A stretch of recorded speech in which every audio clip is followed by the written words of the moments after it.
everyone. Good afternoon, good evening, wherever you're watching me from around the world. My name is Jemimah Chuks, and I am the host of the SA show. Welcome, welcome, welcome. If you can hear me and you can hear my voice, please leave a comment so I can give you a shout out. Yes, someone says we are ready. Omolola Appraisal says we're ready. Yes, we're ready. We're ready. We're ready. We're ready. So if you're listening to me right now, yes, Oluwakemi Okpayemi says Kemi Olalenrin. Please let us know your location as well. Put in your location. Hey, Keisha Josh. Thank you, thank you, thank you. Thank you for joining us today on the SA show. Yes, you can hear me clearly. Please go ahead and share this video with friends and family because we're going to be talking about real estate and wealth building. I know everyone wants to make more money, right? Anyway, we have a very special guest in the house and she is ready to share from our wealth of knowledge. Thank you, everyone. I see you as you're joining in. I say welcome and please leave your name and your location so we can give you a shout out. Awesome. So I'm going to go ahead and introduce our guest for today. Our guest is none other than Jemimah Chuks. And who is Jemimah Chuks? I'm going to introduce her shortly. Jemimah Chuks is the talk show hostess for TJSHOW. Yes, she is a talk show host and she's doing really well. She's also a lead blogger for the jemimahshow.com, which happens to be an inspirational international news blog which features high achievers and professionals both locally and across board. Jemimah is passionate about community building. She's a firebrand. Just wait to hear her speak. Through the power of social networking, she continues to inspire young entrepreneurs, and she's also a coach and a mentor. Jemimah does not just set ambitious goals, she also inspires other people to deliver. And she has been nominated for so many awards. And she also won the ACHI Entrepreneur of the Year Award, Delaware 2018. She has won 5 trophies from Toastmasters International. I mean, like, that is big. Toastmasters, if you're very familiar with Toastmasters, they're a public speaking organization. They help you to perfect your public speaking skills. Jemimah Chuks is a dynamic leader and business activator. She's also an author, speaker, and marketer. So please join me in welcoming Jemimah Chuks on the show. Hello. Hi. Nice to meet you. Hi. Thanks for having me. I'm excited. Yes. Thanks for accepting our invitation and thanks for, offering to come and share your wealth of knowledge in real estate. That's one area that I've not been able to crack the code. So guess what? I have my notepad and my pen ready because I really want to glean from this session. I want to take everything from you. I hope you're ready to download. Oh, absolutely. I'm super ready. Let's get to it. All right. So welcome to the SA show. Before we get started, I would like you to introduce yourself to our audience. Who is Jemimah Chuks? What drives you, Power Woman? What drives you? Tell us about that. Well, Jemimah Chuks is a mom of 3, married to Chuks Nwogbo. Jemimah Chuks is a young lady, 33, Nigerian. Yes. Like, I like to stress that part of me. Jemimah Chuks is an American dreamer. I believe in the American dream. So what drives me is just perfection, to be a perfectionist. Like, what drives me is perfection. What drives me is doing things 110%. What drives me is no. I do not understand the word no. I mean, when you say no, I mean, you just told me, hey, hold on, go train some more and come back. That's what drives me. Wow. So you are not deterred by no. No doesn't affect you. When you hear no, that's when you get more energized. I like A lot of people can't really deal with no. A lot of people have problems dealing with rejection. So I know you are a realtor and we're going to go into that, but I want you to tell us a little bit about your life before you became a realtor. So tell us a little bit about your life and at what point did you decide to become a realtor? My life before being a realtor is entrepreneurship. I am an entrepreneur. I love to do business. I love to do transaction. I love to serve the people. I love to broker businesses and just, you know what I mean, buying and selling. Before becoming a realtor, I have done so many things. I'm a firm believer that I would do anything positive and right to put food on the table for my family. I'm not ashamed of my labor. I do not care. I can sell anything sellable, provided it's legal in this country. Before becoming a realtor, I have done CNA. I started, I came to America in 2013, December 15th. I never forget that day when I walked. It was 7 years. Nope. So I came here and I walked out of that, aircraft, and I was like, "This is America." Okay, they said we have dollars on the floor. I was ready to grab those dollars, but I didn't see no dollars on the floor. You didn't see dollars? I didn't. I was heartbroken.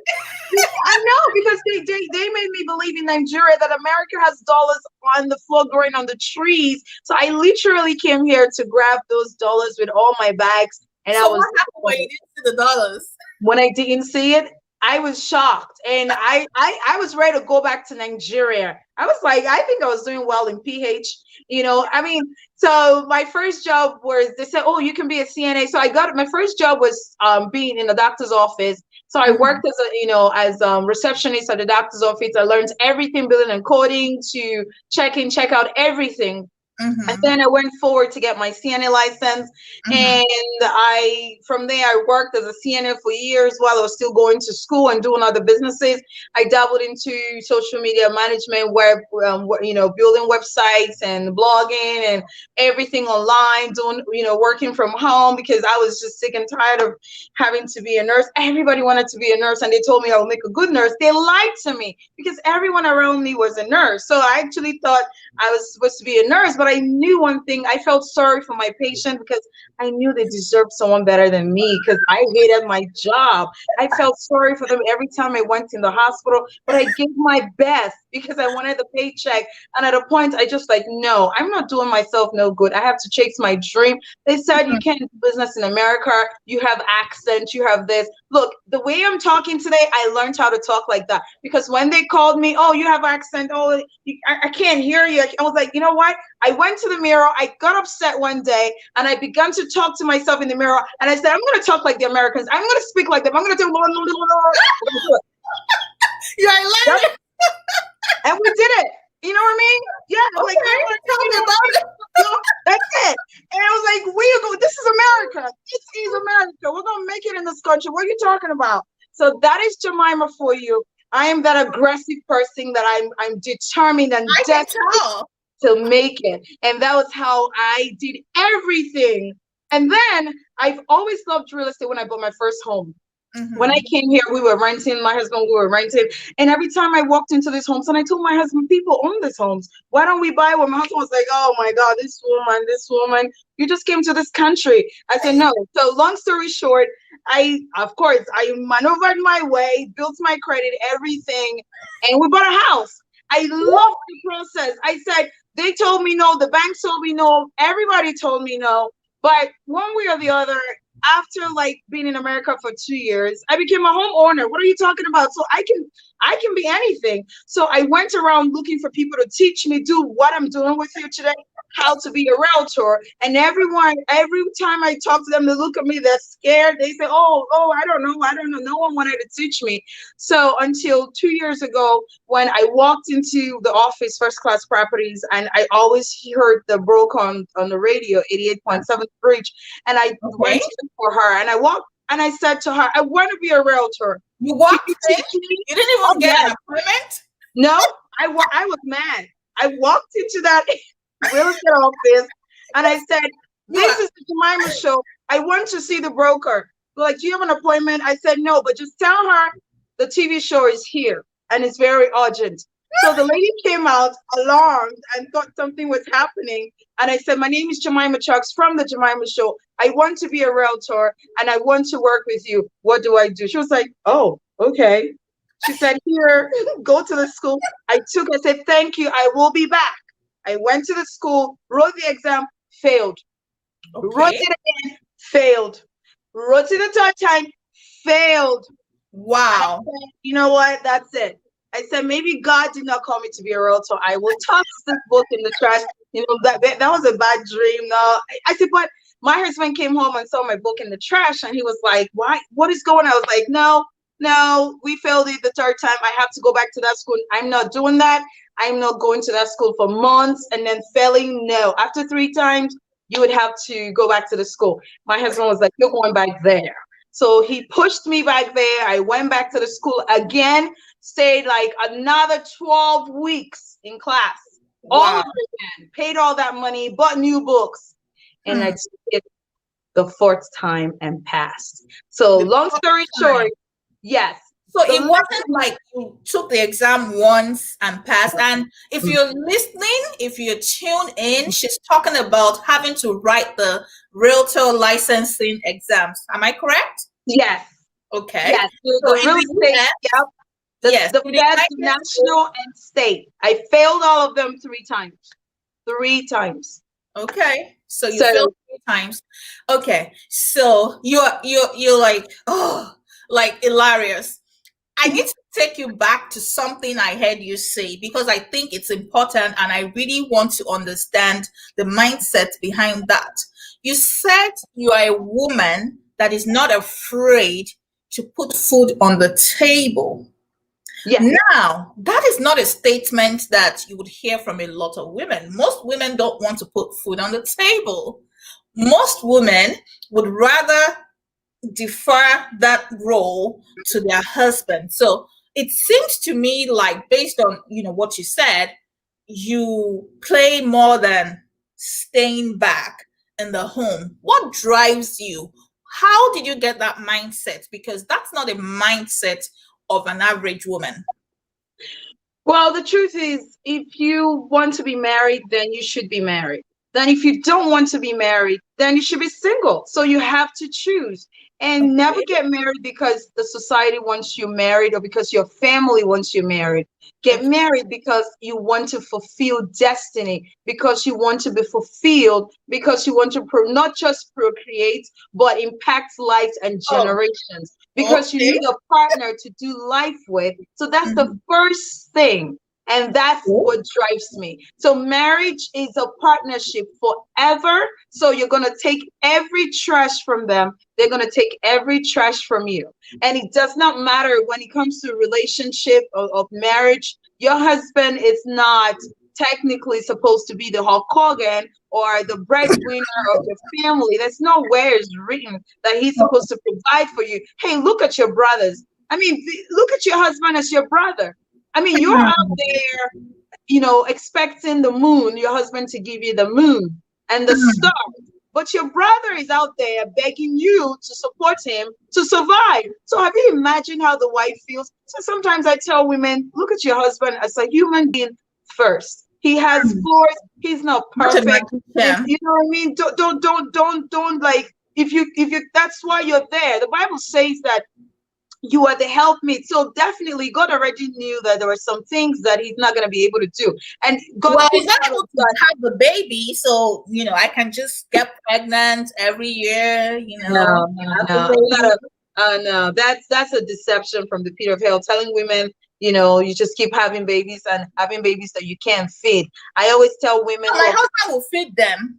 No, that is a lie. That is a lie. But my husband is the head of the family, so he should be able to provide food, provide shelter, provide clothing, provide everything. And my money, listen, my own money for me. No, about leadership. About being the head and submission issue is overrated. Is overrated. I mean, there's hierarchy in the Bible. There's hierarchy in government. Donald Trump, the vice president, Joe Biden, Kamala Harris. There is hierarchy in the world. In leadership, there is hierarchy. So regardless of you being the breadwinner as a woman, or achieving more money, there still needs to be that leadership. Regardless of you being the financier of your family, your husband is still the head. So you need to understand that. You know what I mean? So it doesn't change. So if in the head, I should be able to supply all my needs. No, according to... it's a partnership. So both of you complementing. It's a partnership, and I can tell you, you bring 50, he brings 50, and that makes it. If you want him to bring 100, they hear that. Well, so and that's why I started by saying that everyone is not destined to be married. It's either you're married or you're single, and you need to ask yourself, you don't have to be married. Some married women should be single. And I always ask them, instead of killing your husband or frustrating the destiny of your children, leave. You were not destined to be married. All right. Not every woman is a marriage material. No, that's the truth. That is just the hard truth. So you're basically saying that marriage is responsibility, and if you're not ready to bear that responsibility, you might as well stay single. Of course, marriage is 100% sharing. You're going to share everything. You're going to share your body, your soul, your being, your future, everything. You're going to give everything. You're going to lose a lot, and you're going to gain a lot. You're going to lose what you don't need, and you're going to gain what you need. And what you don't need is what your husband needs. So it's a partnership. And once you see that as a woman, as a career woman, it's all about role play. It's complement. Like me and my husband, I'm an entrepreneur. He supports every part of me. We do shifts in this house. He babysits, he changes diaper, he cooks. My husband is a great chef. So there's no mom, there's no dad here. My kids know that daddy cooks, daddy does everything, daddy does laundry, daddy mops the house, daddy does everything that mommy does, and mommy does not everything daddy does, because daddy is the head. And daddy is the leader in something. So when you go to daddy in terms of order in the house, and daddy says don't do this, and you come to mommy will say, daddy said don't do that, so I'm not going to change it. Me and my husband are equal before God, but in hierarchy, we're not equal. He will always be the head, and I respect that. Thank you. Wow, that was powerful. If you're just joining us, this is the show, ACHI Show. We're talking about realtor and real estate and wealth building, but then we also talked a little bit about marriage. I hope you enjoyed that. I'm going to move on to the next question. So, Mrs. Jemimah, you seemed to really take off with this real estate, because I follow your work and I see all that you do, which, by the way, I would say congratulations. Thank you. In 2020, we had the pandemic, and everyone was like, oh my God, I need to save. I can't buy a new house. But you were selling houses. Like, you were selling houses like every day or every week. I can't even you. So is there a special secret to that? How did you make that happen? It's exciting when you say that. I give God all the glory, first of all. Like when I shared a story and how I failed this exam. And I want to stay on that story, because that's where my message is from. And that's what drives me. Even after I flunked this exam 3 times, I went back and I passed. I passed the 4th one. Now, that story is what a lot of people will not tell you. When you see me selling, I want you to know that before I got here, I worked hard to get here. So now, when I got into real estate, when I eventually passed, I putting my blood and sweat into it. And that is what part of, the thing about being successful in business. You need to understand why you're in business. And I give 110% to everything I'm doing. I'm in real estate not for the money. I'm in real estate because of the passion I have to serve the people, to serve my community, for the American dream. Because when I wanted to buy my own house as an immigrant, I just came here, Yeah. Everybody said no to me. I looked like I had these big dreams, and a lot of people told me that I'm a high dreamer, that I'm not living the reality. I do not believe in that. And so that's what drives me. So when I got into real estate in the time of a pandemic, I got my license. My license arrived January 2020. That's when my license came to me. And yes, last year, Are January you serious? 2020. That's when my license came to me. So I you passed the only exam practiced in for 1 year. It doesn't look like it. it, It looks like I'm just you've not even heard the good parts. My license came January. I had the baby February 4th. I have a new baby February 4th. And I had to do the omugwor like the rest because I had a C-section.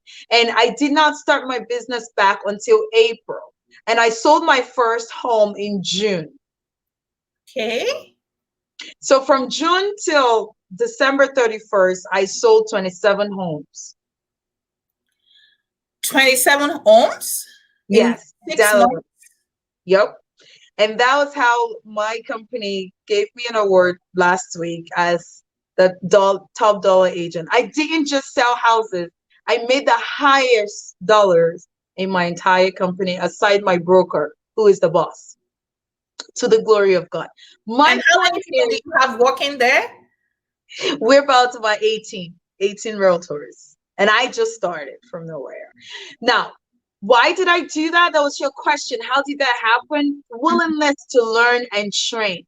I built a team. In business, you have to build a team. You need to be ready to learn from experts. Humility is a secret to success. Always humble yourself around the people that are where you want to be.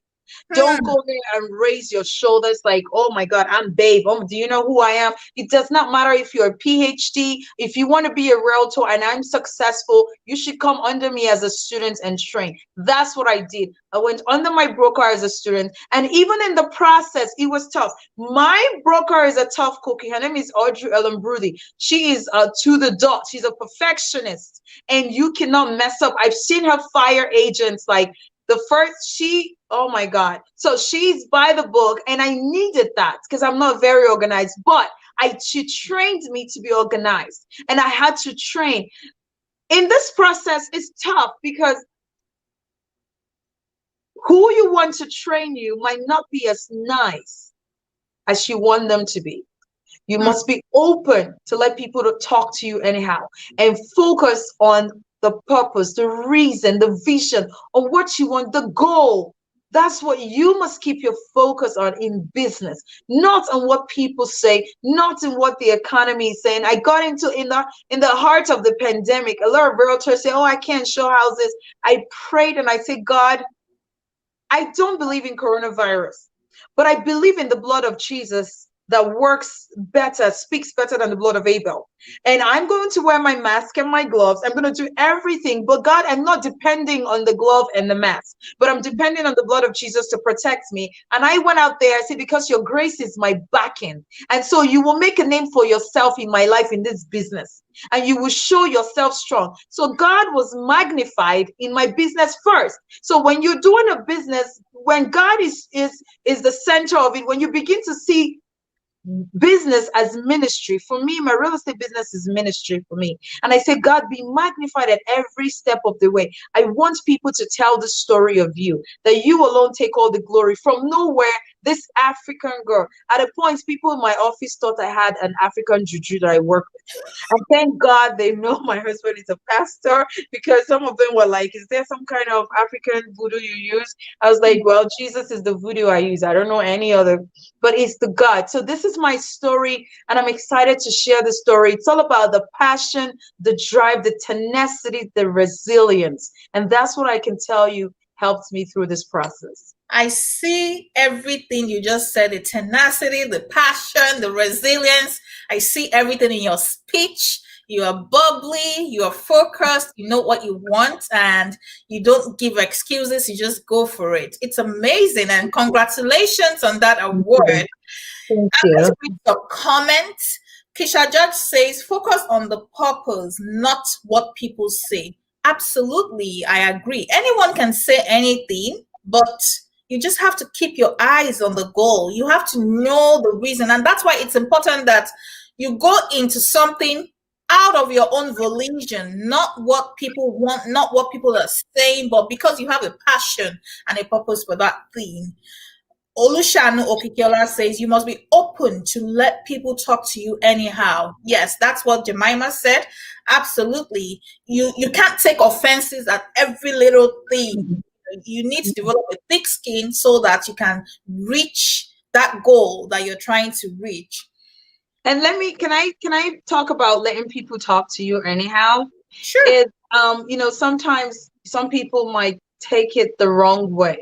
It doesn't mean that you should let people insult you, but it simply means that you tell yourself that I want to kill the man inside me. I want to humble myself before God. When people talk to you anyhow and it hurts you, you're building your heart. You're building your mind to grow up. You're building your emotions not to respond spontaneously. I've had clients that are so disrespectful.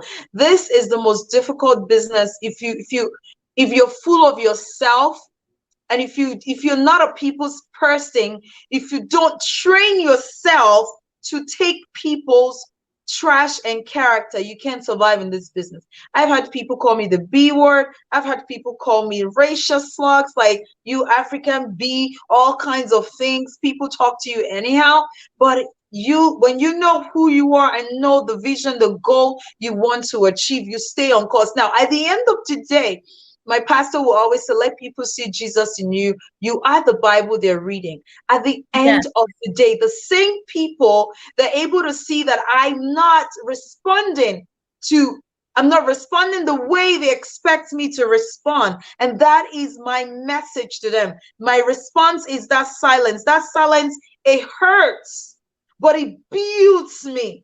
And at the end of the day, I am the matured person. I am the leader. I am the entrepreneur that gets their money and puts in my pocket, which is the goal.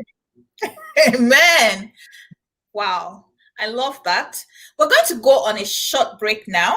And when we come back, I'm going to ask you about wealth building and real estate. Don't go anywhere. Stay tuned. We'll be right back.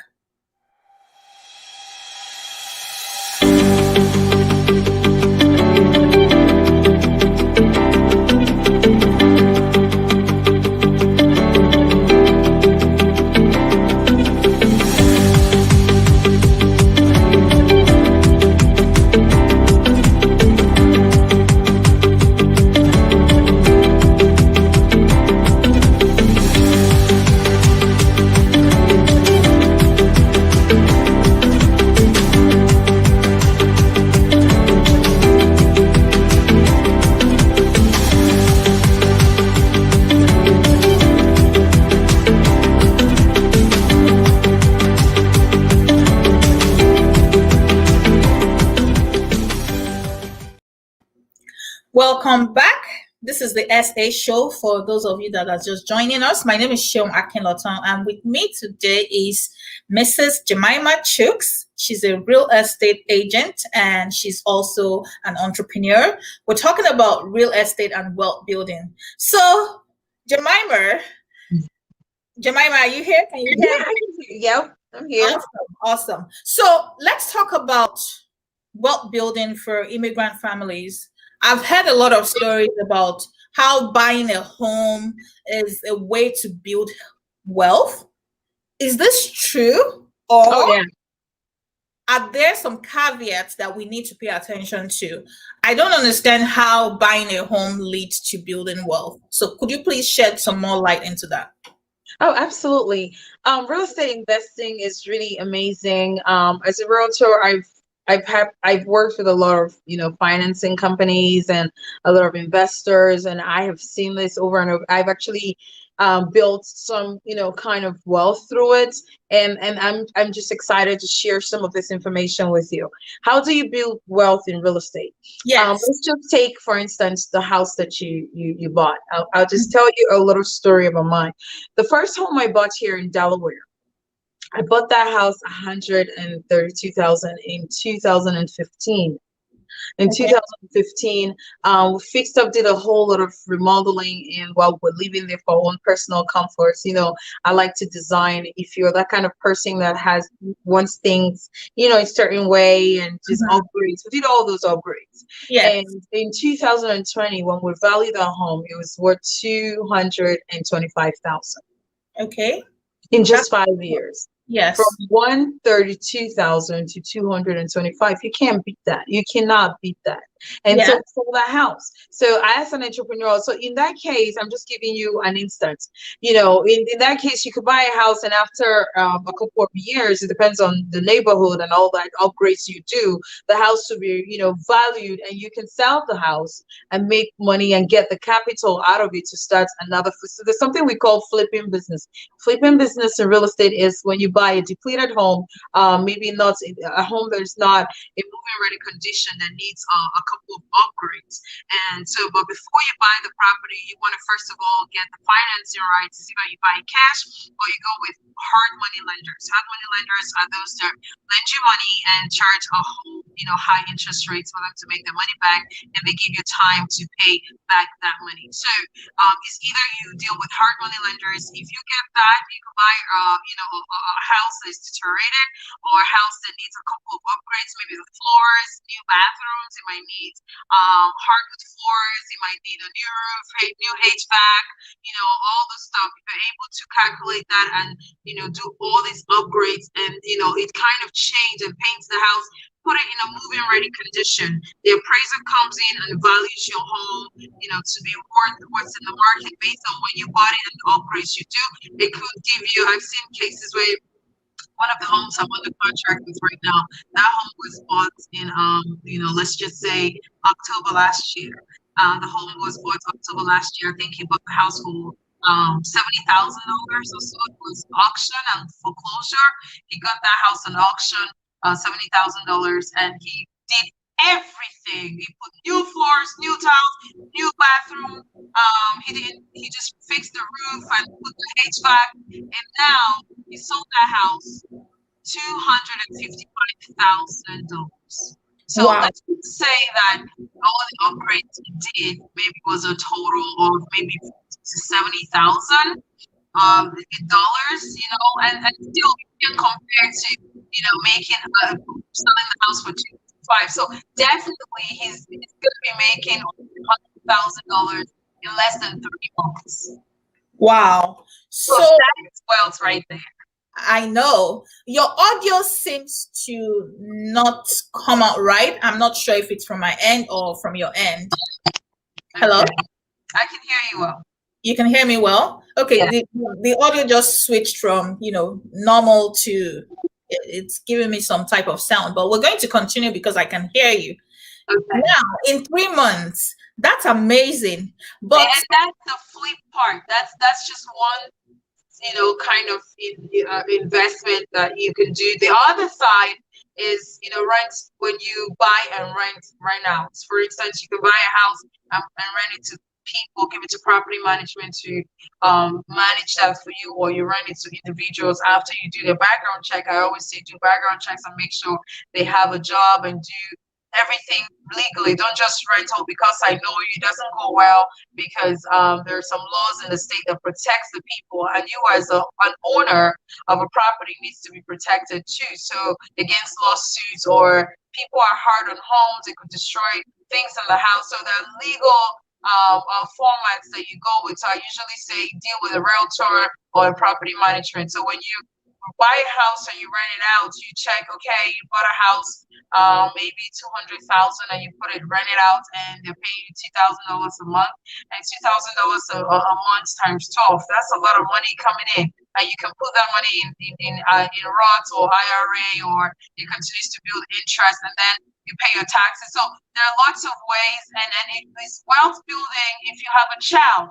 People, African immigrants that are doctors and nurses, and you have a lot of money, and you're pouring that money back home, where your children would never leave. They would never, they're Americans. If you're here and you give birth to children here, the children are Nigerians too, but they would never leave in Nigeria. I've never seen an American child wanting to live there, they will visit. But because they're here, I always advise parents, instead of building mansions, I mean, you can build a house in the village, it's fine, but I think that should just be all you want to do. And instead, buy these homes here, foreclosure homes, hard homes, auction homes, or just call me as a Yeah. realtor. I can advise you. You can buy a house, and before your kids go to college, if you have 3 kids, buy 3 properties, and that's the college tuition right there. So if your kids are 10 years old, 8 years old, like mine, okay, my daughter will,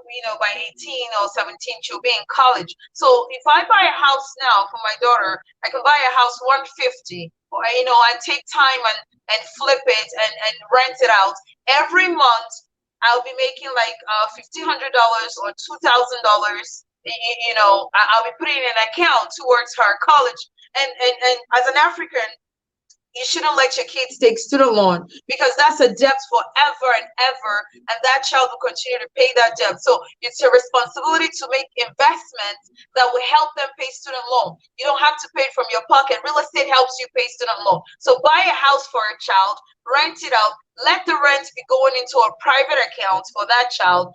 Just imagine you put in $1,000 every month for your child for the next 10 years, and then when 10 years comes, you fix up that house and you put it in the market. Maybe when you bought the house is 150,000, and then in 10 years, when you sell the house, it's valued for 300,000. That's a medical doctor right there. Yes. So you sell the house plus the one you save, you put it together, and you give your child goodbye. This is me, telling you goodbye. This pays for your entire college, and your child comes out owing nothing, debt-free, and when they work, they see the money and they're able to take care of you too at old age. So this is how real estate can work for families. I say, don't just make your money and spend it all. Think about real estate. So let me let you talk. So all right, you said a lot, and I don't believe that we can finish everything in this session. So I'm going to talk to you after the session. Maybe we can book you for another time. But I do have some questions. You kept saying buy a house, buy a house. Where's the money? How can you afford to buy the house when you're still barely paying rent or mortgage where you already live? So houses are not cheap. How can I afford to buy a $70,000 house? That's a lot of money. Well, money in business, money is not the first thing you look at. Okay. So people get it wrong. Everyone say, I don't have money to start a business. You need money, but you really don't need money to start a business. You need information. You don't really need money. You don't have to start a real estate business with your money. You need information. I didn't start my real estate business with anything. It's just passing, someone said, I might need money. So as an investor, you don't really have to have money to start an investment property. And I'll tell you what different options wrap this around my head. Please explain it to me in layman terms. So there are and I don't really need money. If you want to do this business, you need to get education, get the information first, get the training first. Don't just get out there and say, no. You get training from experts, people that have done it, understudy them. You need information first of all to start a business, and then you need connection. You need information, you need connection to be around the right people, and those people you can now build from their feathers, under their wings. You build that trust, you build that relationship, and you don't use your money to do business in America. You don't use your money, you use the government's money, you use free money. So at the end of the day, the debt doesn't come. Where did you get that free money, please? I'm interested. Please, we need to talk. So at the end of the day, you can use, there are grants out here. There are grants for you to start a business, lots of grants. It depends on the states where you are. Once you have a business plan, write out your business plan. There are grants for people of color. There are grants for women in business Black women in business. There are grants for moms. There are all kinds of grants. You need information. So these grants will help you start a business. Now, let me fast track. Some of you might not understand that part. Let me give you another one. There are hard money lenders. I know a particular hard money lender that all they just need to do is good credit. You need a good credit, and even if you don't have a good credit and you have a very good bookkeeping or maybe bank accounts, they can review that. So if you need connections to the hard money lender, I can actually give you information to a couple of hard money lenders you can try. Hard money lenders, they have high interest rates, but you can use that money to flip, to start the real estate business. That's why I said you don't need cash to start a real estate business, investment business. You don't need cash. You just need hard money lenders. You need some loans. So if maybe you see a house that you want to buy, the hard money lenders will they will assess the house. You send them a picture of the house.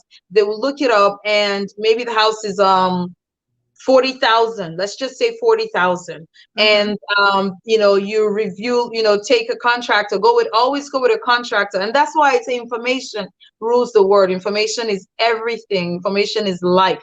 Information kills, information gives you life.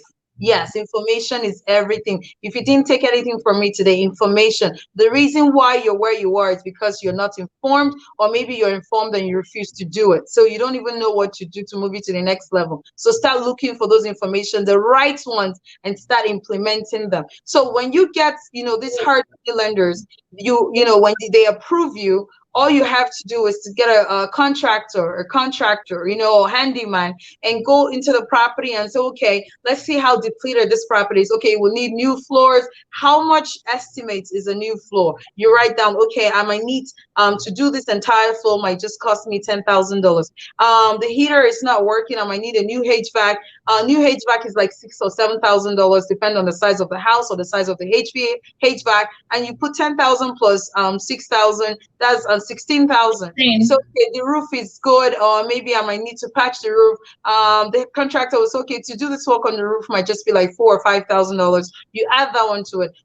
You need new appliances. $4,000 or $5,000 can give me brand new chassis appliances. So these are the calculations. Maybe when you look at the house, it's sold for 40,000 or 50,000, and you're gonna need maybe like 20,000 to do all the upgrades you need. So 40,000 plus the 20,000, that's 60,000. The hard money lender will give you the 60,000. You buy the house and you flip it with the 20,000. You turn around after 90 days. If it's FHA, there are guidelines. That's why I say you need information. If you're gonna sell to FHA, depends on the neighborhood. The appraisal will come value the house. Definitely, it will never be 40,000 anymore. Usually, when a house is moving ready and you buy it for 40,000 and spend 20,000 to fix it, the house will be valued maybe from like 120 or 150,000. In most cases, even 200. I have seen that many times, even 250. So that's what I'm talking about. So when you get a realtor and the realtor put the house in the market, you get a buyer, the inspections are done, you do all the stuff. Remember, your book is your friend. Your book is your accountant. You write down every expenses and keep receipts. Keep the receipts. That's what you use in your taxes. Now, all the money you spent, you're going to write them off in taxes as expenses. So literally, they're coming back again. Does that make sense? Because you're writing them off as expenses. This is America, guys. I'm a Nigerian. I'm a proud Nigerian. If you bend down your head and understudy the American, you will live the American dream. You just have to understudy around people that know how to make things, how the system works. So these expenses you make, write them down, keep your receipt. It's a business. So get an accountant, sign up an accountant, keep all your receipts, keep your books right. So when you flip a house, buying and repairs 60,000 or 70,000, you turn around and sell it 140,000 or 150, depends on how much it was appraised for. That money hits your account. Now you have money to flip again, and you don't need, now you pay the hard money lenders back their money and you make your profit.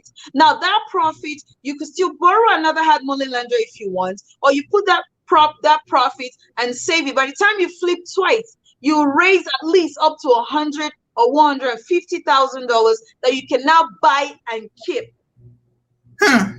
for rentals. You've said a lot. You've said a lot. I need to digest. I need to ruminate. I need to think, meditate on all that you've said. I have a follow-up question in regards to flipping, buying a house, get the hard money lender, renovate the house, then sell. What if at the point that you want to sell the house, what if something suddenly happens in the market? Like, we have a lot of Airbnbs in 2000, like some people bought houses to use as Airbnbs, and in 2020 the money was just not coming because people were not going on vacation, or maybe renters were not even able to pay up their bills. So how do you reconcile that? Because yes, real estate is good, but what are the downsides? What are the things that people should be looking out for? Because sometimes life is not just straightforward. Sometimes you might lose money, or sometimes you might gain money. So tell us about that. So the reason why I said information rules the world is you don't dabble into business when you're not informed. You need to train, you need to go with the experts. So those people they have the reason why you need to train is because they've made these mistakes. You don't have to repeat a mistake. You don't need to make a mistake when you have when you have a mentor, when you have a coach, when you have someone that can guide you. It's only a blind man that falls into a pit. But when a blind man is led by someone that sees, of course, you cannot fall into the ditch. So there are business projections, there are planning, there are so many things that goes into it. I'm giving you, like, when you're flipping, of course, when you want to buy a house, you must project the market in 3 months.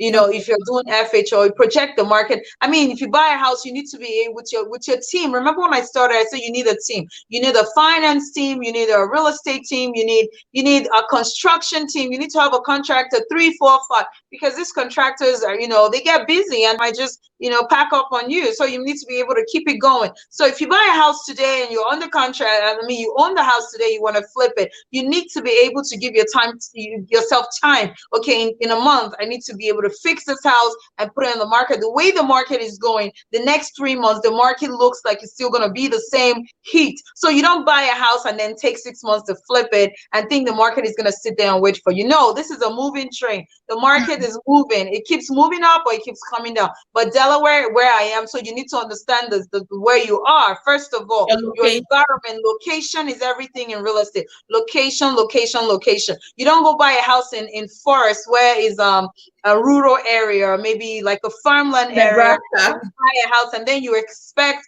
people to, you need to find out. If you buy a house in Wilmington, Newark area, Newcastle area, you will sell it in 24 hours. But if you buy a house like in the farm areas, it's not everyone that wants to live there. So you need to understand the demographics. Location is everything. And, real estate business projection. To sum everything up, go with the experts, work with people that, they're experienced. Yeah, so you don't have to make mistakes. Wow. You're loaded and you've said a lot. I have another question. So let's say you're not given to loans. You don't want to get a loan. Is there a way that the community can come together? So let's say this person has 10,000, that person has 10,000, the other person has 10,000. Can they come together and do this jointly? If yes, what are some of the things that they need to look out for in joint ventures?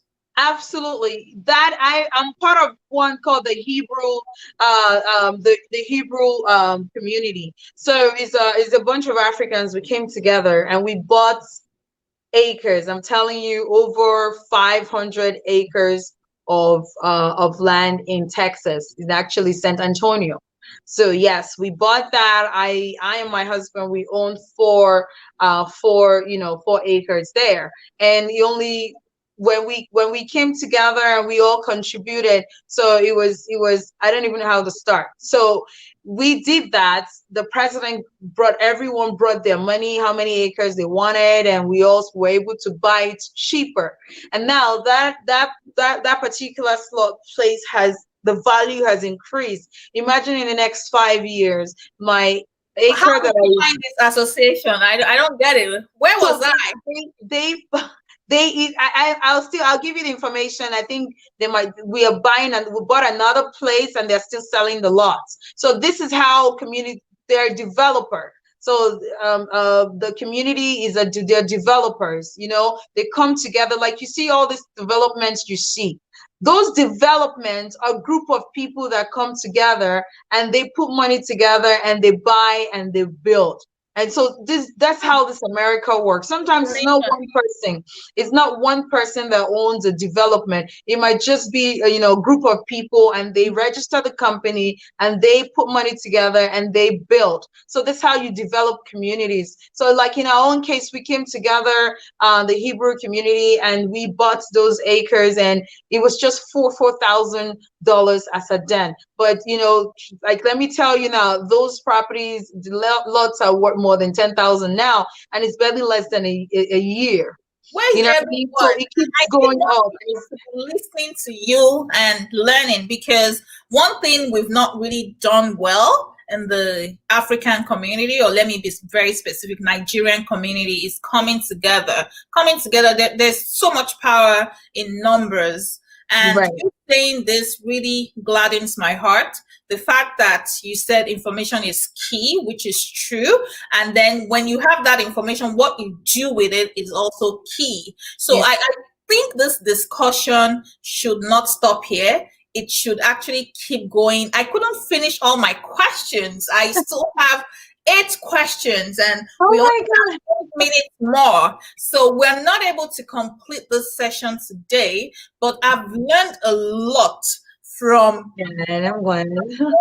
and I'm so thankful to God that He gave us this opportunity to be talking about. This is January. We can make some decisions right now and Right.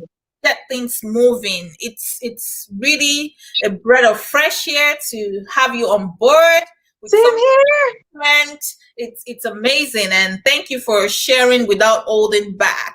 If you're listening, if you're watching and you have a question for Jemimah, please leave that question in the comment box. I know some of you are from Nigeria. You might not really understand how all these things work, but I believe that even if you're in Nigeria, if you can't afford to buy 1 acre, you can come together with people. There are probably some associations already that you don't even know about. So remember, it's about humbling yourself.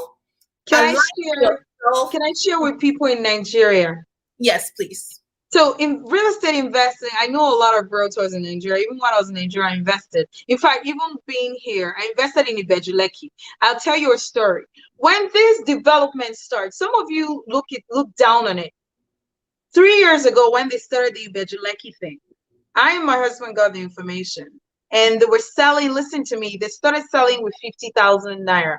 They were begging people to come buy, and then he went to 100. Then he went. In fact, they got my attention when they got to 400,000, and then it got to 450. I was trying to. My husband was like, "Oh my God, I'm not interested. Oh my God." I said we should buy. Dangote is building there. It's gonna go up.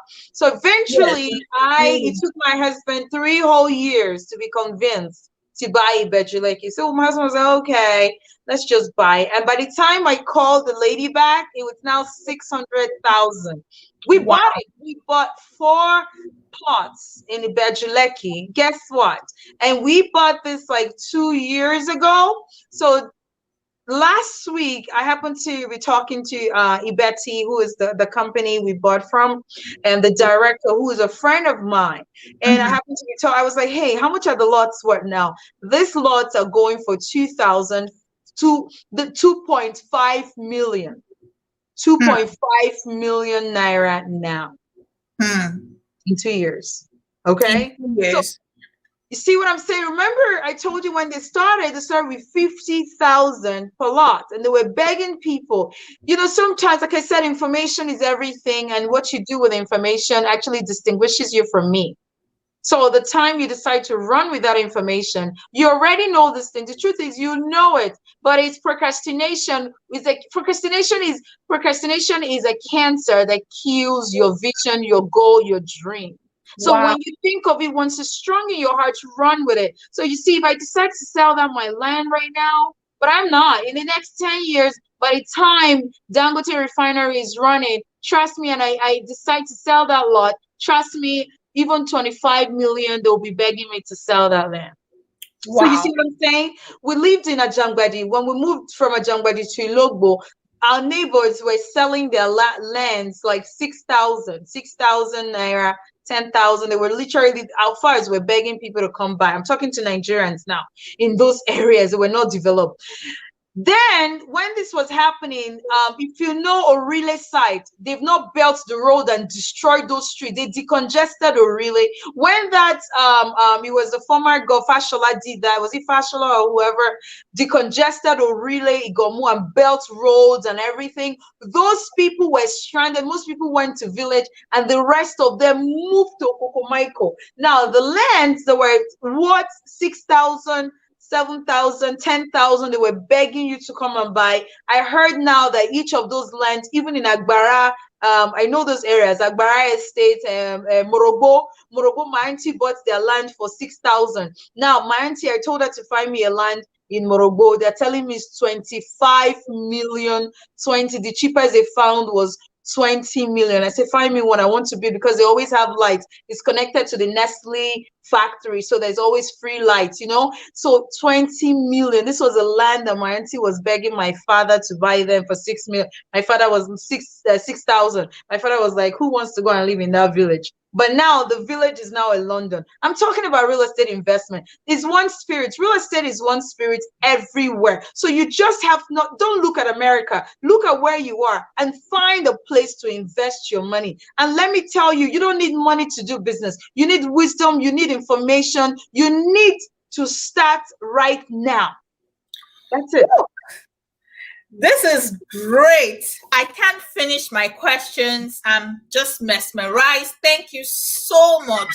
Procrastination is a deadly virus that kills visions and dreams. I don't want my vision and my dream to die, so I'm taking action right now. If you are watching me, you can hear my voice. Let me know. Are you also taking action right now?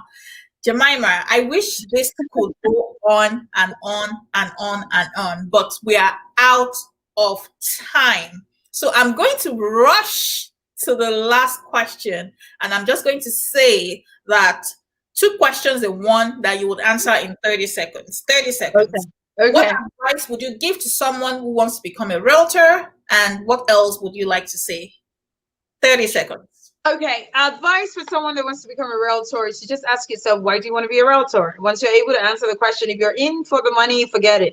You're going to fail out. If you're in to serve the people and you're in because it's a passion and a dream, hey, welcome. So if you want to be a realtor, go to the school. The easiest school because of coronavirus is ceshop.com. C for cat, E for Edward, .shop, ceshop.com. Yes. So when you go to CShop, you can do the class online, or you go to your local. There are local schools here. There's Era Harrington School of Real Estate. There's Omega School of Real Estate in Newark area. So find the local schools if you like face to face, or you go online, ceshop.com, and you get your, you take the class, write the exam. Once you pass, you get the national, and you do pass the state. You get your license and you find a brokerage, and you find the best brokerage. You need to, it's not, I think my success also is tied to my broker, my brokerage.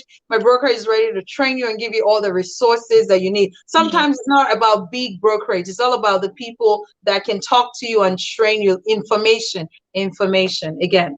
Information. Wow. Thank you so much. And thank you everyone that tuned in today. I hope this was really worth your while. And if you have not shared this video, go ahead and share with other people so they can benefit from this session. Also, if you have not subscribed to this channel, please go ahead and subscribe. We have more guests coming your way. This is our year of explosion. We're going to explode financially, spiritually, family-wise. Everything is going to work for our good. And until next time, I would say be exceptional, be intentional, and be on point. Bye.